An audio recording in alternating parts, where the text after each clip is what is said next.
দিশত আগবঢ়াই যাবৰ কাৰণে, গাঁওখন আগবঢ়াই দিবৰ কাৰণে আপোনাক দিয়া প্ৰতিভাটো প্ৰয়োগ কৰিব জানিব লাগিব। যদি প্ৰয়োগ কৰিব নাজানে আপোনাৰ মোৰ অৱস্থাও পৰীক্ষিত আৰু ব্যাসৰ দৰেই হ'ব। পৰীক্ষিতক ভগৱন্তই ভাৰতবৰ্ষৰ এজন শ্ৰেষ্ঠ বৈষ্ণৱ ৰজা কৰি পঠিয়াইছিলে, কিন্তু পৰীক্ষিতে সেই প্ৰতিভাটো প্ৰয়োগ কৰিব নজনাৰ কাৰণে অভিশপ্ত হৈ গ'ল। বৈষ্ণৱৰ প্ৰতিভা কি? সাধুৰ সেৱা, নাম ধৰ্ম কৰিবে কহাৰ, বৈষ্ণৱ বোলয় এহি তত্ত্ব আছে যাৰ। যাৰ সাধুৰ প্ৰতি, সন্তজনৰ প্ৰতি, ভকত বৈষ্ণৱৰ প্ৰতি যাৰ শ্ৰদ্ধা থাকে, নামৰ প্ৰতি যাৰ আস্থা থাকে, সি ডেকা ল'ৰাই হওক, গাভৰু ছোৱালীয়ে হওক, বোৱাৰীয়ে হওক, শাহুৱে হওক, পিতৃয়ে হওক, মাতৃয়ে হওক, শহুৰে হওক, শাহুৰে হওক, যাৰ ভকতৰ প্ৰতি শ্ৰদ্ধা থাকিব, যাৰ নামৰ প্ৰতি আস্থা থাকিব, সেইজন গুণত বৈষ্ণৱ। বৈষ্ণৱৰ দ্বিতীয় বৈশিষ্ট্য, এনেকৈ নামঘৰত একেলগে বহাৰ পিছত শাস্ত্ৰ শুনিবলৈ, নাম গাবলৈ, পাঠ শুনিবলৈ ধৰ্মালোচনী সভাত বহাৰ পিছত বৈষ্ণৱ গুণসম্পন্ন ব্যক্তিয়ে ঘৰুৱা কথা নাপাতে, ধন টকা পইচা কথা নাপাতে, ইন্দ্ৰিয় সুখ ভোগৰ কথা নাপাতে, চাহ তামোলৰ কথা নাপাতে।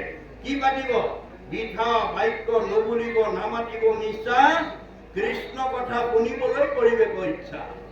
বৈষ্ণৱ গুণসম্পন্ন ব্যক্তিয়ে কেনেকৈ কৃষ্ণৰ কথা এটা শুনি মই জীয়াই থাকোঁতে শান্তি আৰু মৰিলে সদ্গতি পাব পাৰোঁ, তাৰ কাৰণে সদায় কৃষ্ণ কথা শুনিবৰ কাৰণে অনুৰাগী হৈ থাকে। অন্যতম আন এটা বৈশিষ্ট্য কি? যে প্ৰাণ নকৰিব প্ৰাণী হিংসা মনে একোজন, সদায় চিন্তিব মাত্ৰ কৃষ্ণৰ চৰণ। বৈষ্ণৱ গুণসম্পন্ন ব্যক্তিয়ে প্ৰাণী হিংসা নকৰে আৰু সদায় কৃষ্ণ কথা শুনিবৰ কাৰণে অনুৰাগী হৈ থাকে। পৰীক্ষিতে সেইখিনিতে ভুল কৰি দিলে। কি ভুল কৰিলে? প্ৰাণী হিংসা কৰিবলৈ গুচি গ'ল, অৰ্থাৎ পহু মাৰিবৰ কাৰণে গুচি গ'ল। পাপ কৃত্য হ'ল। পহুৰ পিছে পিছে দৌৰি দৌৰি পিয়াহত কণ্ঠ শুকাই শ্ৰমিক ঋষিৰ আশ্ৰমত পানী বিচাৰি সোমাল। যি সময়ত শ্ৰমিক ঋষিয়ে একান্ত মনে ঈশ্বৰক ধ্যান কৰি আছে, কোন আহিছে কোন অহা নাই গম নাপায়, কিন্তু পৰীক্ষিতে সেই কথাটো বিবেচনা নকৰি পদমৰ্যাদাক প্ৰাধান্য দি, মই দেশৰ ৰজা, তুমি মোৰ প্ৰজা, তোমাৰ আশ্ৰমত মই আহিছো, তুমি মোক মান্যতা দিয়া নাই, এই বুলি তেওঁ অহংকাৰত উৎফুল্লিত হৈ আপোনাৰ ধনুৰ আগেৰে মৰা সাপ এটা শ্ৰমিক ঋষি ডিঙিত মেৰিয়াই গুচি গ'ল।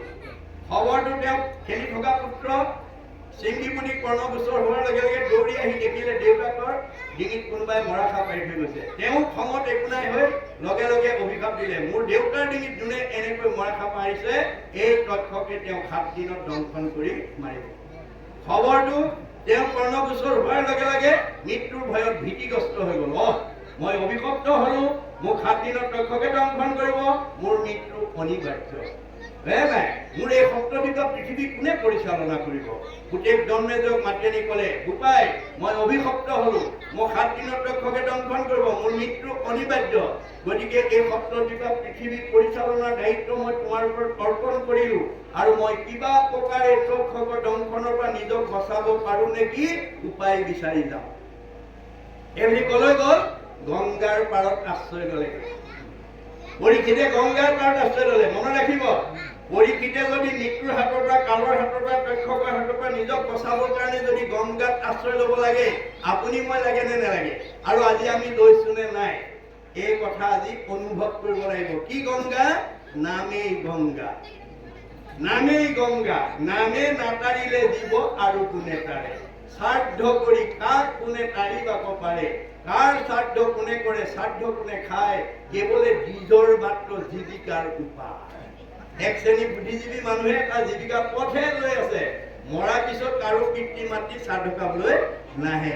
খবৰটো পোৱাৰ লগে লগে ৰাজ্যৰ দেৱঋষি, ৰাজঋষি, ব্ৰহ্মঋষি, ঋষিলোকে প্ৰমুখ্য কৰি গণ্য মান্যসকল পৰীক্ষিতৰ সন্মুখত আহি উপস্থিত হ'ল খবৰ ল'বৰ কাৰণে। এই কথাটো আমাক কি শিকাইছে? যে বাংটো দেওবিল বাংটো গাঁৱৰ চাৰিসীমাত বিভিন্ন জাতি জনগোষ্ঠী, বিভিন্ন পৰিয়াল, বিভিন্ন বংশৰ, বিভিন্ন ধৰ্মৰ, বিভিন্ন জাতিৰ মানুহ থাকিব পাৰে।